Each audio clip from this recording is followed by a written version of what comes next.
अस्सलाम वालेकुम dear students. आज का हमारा जो स्टडीज़ टॉपिक है वो है about the disorder of skeletal system. इससे पहले यहाँ पे एक मसल का टॉपिक है, उसको चूँकि ये जो डिसऑर्डर ऑफ स्केलेटल सिस्टम है इसमें हम दो चीज़ों को डिस्कस करेंगे और ये दोनों लॉन्ग क्वेश्चन में आते हैं, सिंपल से हैं, आसान से हैं, अच्छी तरह तैयार करें। इसके बाद मसल वाला टॉपिक है वो हम उसके बाद डिस्कस करेंगे। डिसऑर्डर किस चीज़ को बोलते हैं? डिसऑर्डर ऑफ स्केलेटल सिस्टम, यानी अगर हमारा जो स्केलेटन है वो क्या करता है, यानी वो हमारे बॉडी को अपराइट पोजीशन में यानी बॉडी को सीधा रखता है। अब अगर स्केलेटल सिस्टम में यानी बोन्स में कोई ख़राबी आ जाए, वो अपना फंक्शन परफॉर्म ना करे, तो इसको हम बोलते हैं डिसऑर्डर यानी एबनॉर्मेलिटी। यानी डिसऑर्डर ऑफ स्केलेटल सिस्टम को अगर हम डिफ़ाइन करना चाहते हैं तो हम इसको इस तरह डिफ़ाइन करते हैं कि the abnormality found in the abnormality found in shape, structure and function of skeleton,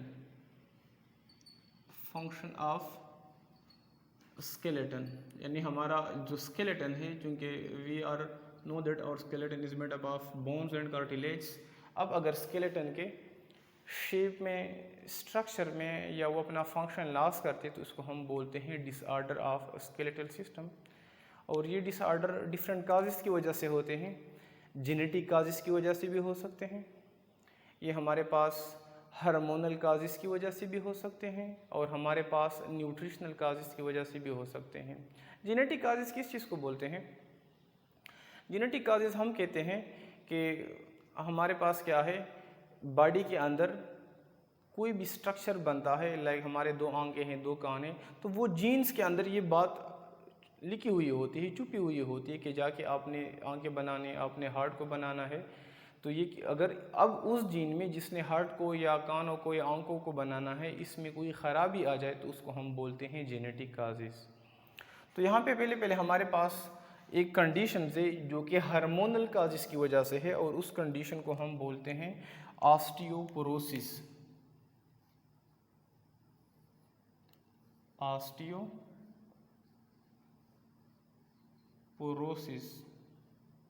ये क्या है? हार्मोनल काजेज है, यानी ये हार्मोन की वजह से है। हार्मोनल काजेज, हार्मोन किस चीज़ को बोलते हैं? मैं बार बार बता चुका हूँ कि हमारे पास क्या है, बॉडी के अंदर ग्लैंड्स होते हैं और वो एक किस्म का केमिकल पैदा करते हैं जिसको हम बोलते हैं हार्मोन बोलते हैं।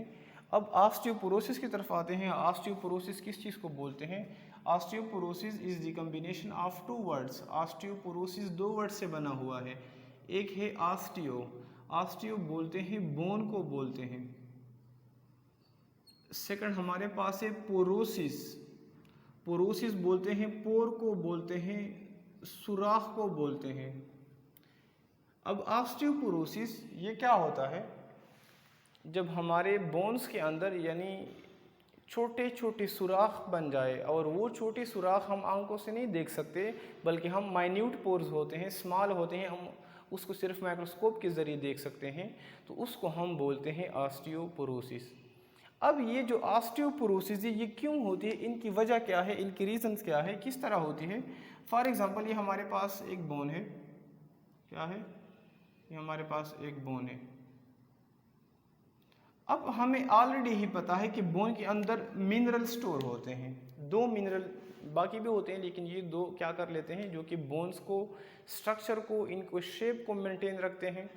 इनमें से एक हमारे पास कैल्शियम है, सेकंड नंबर पे हमारे पास क्या है? फास्फोरस है। अब जो मिनरल्स बोन के अंदर स्टोर हैं, जब ये मिनरल्स बोन से बाहर की तरफ निकल जाए, बोन से बाहर की तरफ मिल जाए, तो लाइक कैल्शियम हो गया एंड क्या हो गया? फास्फोरस हो गया, तो जो हमारे बोन्स होंगे, बोन की डेंसिटी कम हो जाएगी, यानी बोन के अंदर, बोन किस चीज़ से, बोन में दो चीज़ें होते हैं, मिनरल होते हैं और इसमें कोलेजन होते हैं। अब हमने क्या किया, कैल्शियम और फास्फोरस को निकाला, लिहाजा इनमें खाली खाली स्पेस बन जाते हैं और इन खाली स्पेस को, इस कंडीशन को फिर हम नाम देते हैं ऑस्टियोपोरोसिस। क्या नाम देते हैं, ऑस्टियोपोरोसिस का नाम दे देते हैं। यानी तुम लोग ये कह सकते हो कि ऑस्टियोपोरोसिस में डीमिनरलाइजेशन हो जाती है, डीमिनरलाइजेशन। डीमिनरलाइजेशन, डी बोलते हैं रिमूवल को बोलते हैं, हटाने को बोलते हैं, निकलने को बोलते हैं। मिनरलाइजेशन यानी removal of minerals, removal of minerals कहाँ से, from bones. Removal of minerals from bones is called as demineralization, removal of minerals from bones। अब मिनरल निकल के खाली स्पेस बनेंगे और इनको हम बोलते हैं ऑस्टियोपोरोसिस। ये जो ऑस्टियोपोरोसिस की बीमारी है ये ज़्यादातर होती है बूढ़ी औरतों में, वो औरतें जिनका एज होता है अबाउट 50 ईयर्स, अबाउट 50 ईयर्स, उनमें होती है। उनमें क्यों होती है, क्योंकि औरतों के अंदर एक हार्मोन, जिस तरह मैंने बता दिया कि हार्मोनल काजेस की वजह से एक हार्मोन होता है जिसको हम बोलते हैं एस्ट्रोजन। आगे रिप्रोडक्शन के चैप्टर में इंशाल्लाह हम डिस्कस करेंगे। तो वो हार्मोन यानी फीमेल के अंदर एक किस्म का रिप्रोडक्टिव साइकिल होता है जिसको मेंस्ट्रुअल साइकिल बोलते हैं। तो वो हार्मोन यानी वैसे जब इनका एज 50 ईयर से क्या होता है, कम होता है, वो हार्मोन ज़्यादा पैदा होता है जिसकी वजह से ये डीमिनरलाइजेशन नहीं होती। यानी उस हार्मोन का काम मिनरल को बोन के अंदर ही रखना है, लेकिन जब औरत क्या हो जाए, एक्सपायर हो गई, बूढ़ी हो गई, तो वो जो हार्मोन है, एस्ट्रोजन हार्मोन है, ये कम पैदा होता है। पहले ज़्यादा पैदा होता है, फिर क्या होता है, कम पैदा होता है। जब ये कम पैदा होता है तो ये क्या निकलते हैं, यानी जो हमारे पास कैल्शियम है या फास्फोरस है वो निकलते हैं, डीमिनरलाइजेशन होती है। और वो कौन सा हार्मोन्स है जो कि मिनरलाइजेशन या डीमिनरलाइजेशन को कंट्रोल कर लेते हैं, इस हार्मोन को हम नाम देते हैं एस्ट्रोजन। क्या कहते हैं, एस्ट्रोजन हार्मोन है जो कि बोन्स में मदद देता है। इसके साथ साथ ऑस्टियोपोरोसिस की और भी कुछ हमारे पास रीजंस है, कंडीशंस है, लाइक क्या है, इनसफिशिएंट एक्सरसाइज, इनसफिशिएंट एक्सरसाइज। जब हम एक्सरसाइज करते हैं, रनिंग करते हैं, दौड़ते हैं, क्रिकेट फुटबॉल वगैरह खेलते हैं, तो क्या होता है कि ब्लड फ्लो तेज़ होती है, ब्लड फ्लो तेज़ होती है, क्योंकि ब्लड के अंदर हमारा कैल्शियम एंड फास्फोरस होता है, लिहाजा ज़्यादा से ज़्यादा ब्लड बोन की तरफ जाता है, जिसकी वजह से बोन के अंदर स्टोर होता है, हमारी हड्डियाँ क्या होते हैं, मजबूत होते हैं। लेकिन जब हम एक्सरसाइज कम करते हैं, पूरा दिन सोए रहते हैं, काम नहीं करते, ठीक है, कोई एक्सरसाइज नहीं है, लिहाजा हमारी ब्लड फ्लो क्या होती है, स्लो होती है, जिसकी वजह से बोन्स की तरफ कैल्शियम और फास्फोरस कम मिकदार में जाते हैं और वो क्या कर लेते हैं, ऑस्टियोपोरोसिस को काज कर लेते हैं। इसके साथ साथ यानी डाइट पुअर विद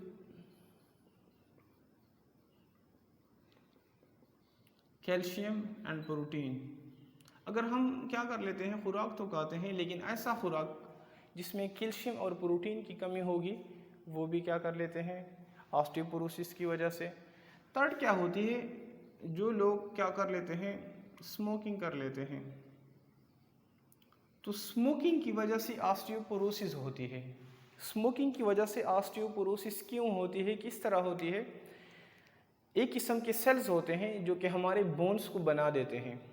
जब हम क्या कर लेते हैं, स्मोकिंग करते हैं, सिगरेट पीते हैं, चर्स वगैरह गन बला करते हैं, तो वो क्या होते हैं, वो सेल्स जो कि बोन्स को बना देते हैं वो अपना फंक्शन छोड़ते हैं, वो बोन की फॉर्मेशन नहीं करते, बोन को नहीं बनाते, बोन को बनाना छोड़ जाते हैं, जिसकी वजह से भी क्या होती है, ऑस्टियोपोरोसिस। तो ये लॉन्ग क्वेश्चन के पॉइंट ऑफ व्यू से बहुत इंपॉर्टेंट है, स्पेशली नेक्स्ट वन जिसके बाद हमने डिस्कस करना है वो ज़्यादा इंपॉर्टेंट है, ये भी इंपॉर्टेंट है, हार्मोन का नाम सब कुछ तुम लोग को याद होना चाहिए। सेकंड नंबर पे हमारे पास जो कंडीशंस है या डिसऑर्डर ऑफ स्केलेटल सिस्टम है, विच इज़ दी आर्थराइटिस।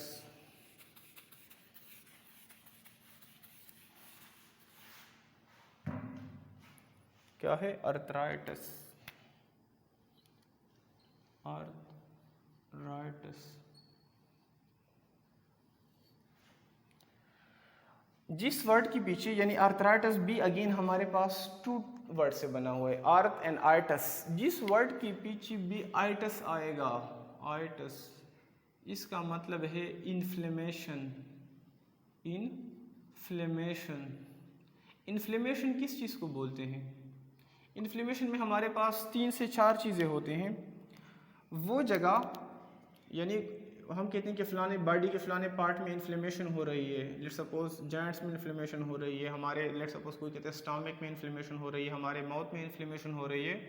तो इन्फ्लेमेशन में भी क्या होते हैं कि ये चीज़ें वहाँ पे मौजूद होंगे, कोई इन्फेक्शन हो गया होगा, कोई वायरल बैक्टीरियल इन्फेक्शन होगा। इसके साथ साथ वो जगह जहाँ पे इन्फ्लेमेशन हो रही है वो जगह रेड होगी। इसके साथ साथ बंदे को थोड़ा बहुत बुखार भी होगा इस इन्फ्लेमेशन की वजह से, और वहाँ पे जो ब्लड वेसल्स होते हैं वो डैमेज हुए होंगे, डैमेज ऑफ यानी पटे हुए होंगे ऑफ ब्लड वेसल्स। यहाँ पे हमारे पास है, ये तो सिर्फ आइटस की बात की हमने, आइटस। अर्थराइटस, अर्थ बोलते हैं, आर्थो, ये बोलते हैं जॉइंट को बोलते हैं। किस चीज़ को बोलते हैं? जॉइंट को बोलते हैं। जो हमारे जोड़ हैं, जॉइंट को हमने डिस्कस किया है कि हमारे पास मूवेबल जॉइंट्स है, इमूवेबल जॉइंट्स है एंड फ्रीली मूवेबल जॉइंट्स है। अगेन इसमें हमने hinge joints and shoulder ball and socket joints. तो आर्थराइटिस का सिंपल डिफिनीशन क्या है? इन्फ्लेमेशन ऑफ जॉइंट्स, इन्फ्लेमेशन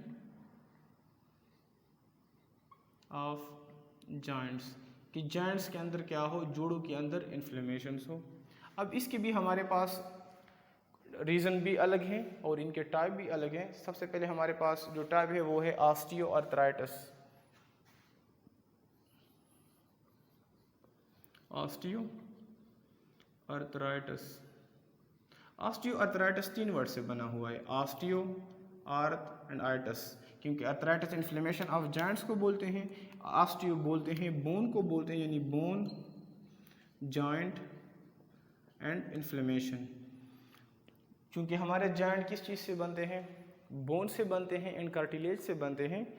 अब वो बोन्स या वो कार्टिलेज जो कि हमारे जॉइंट्स को बना देते हैं, इनकी डीजनरेशन हो जाती है, इनकी स्ट्रक्चर में कोई लॉस हो जाए, इनका स्ट्रक्चर डिफॉर्म हो जाए, तो ऐसे कंडीशन को हम बोलते हैं ऑस्टियोआर्थराइटिस। इसकी डिफिनेशन हम किस तरह करते हैं कि it is due to degeneration in the cartilage present at the joint, degeneration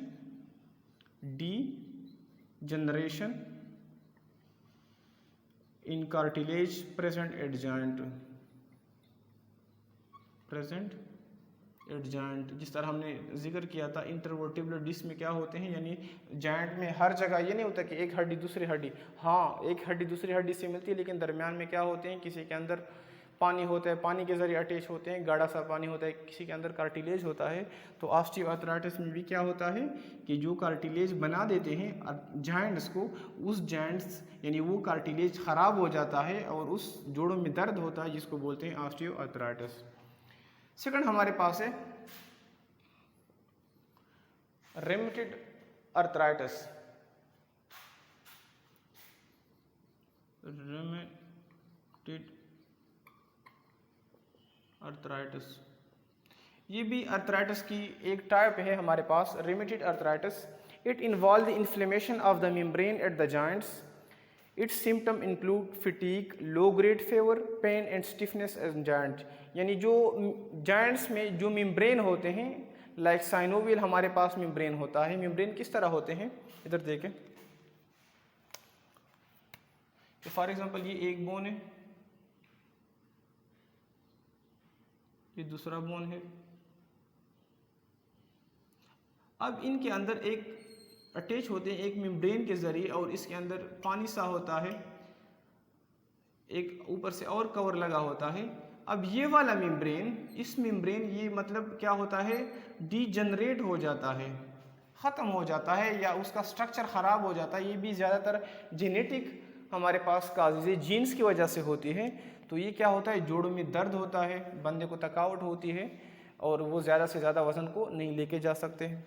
अगला हमारे पास जो अर्थराइटिस की टाइप है वो है गट अर्थराइटिस।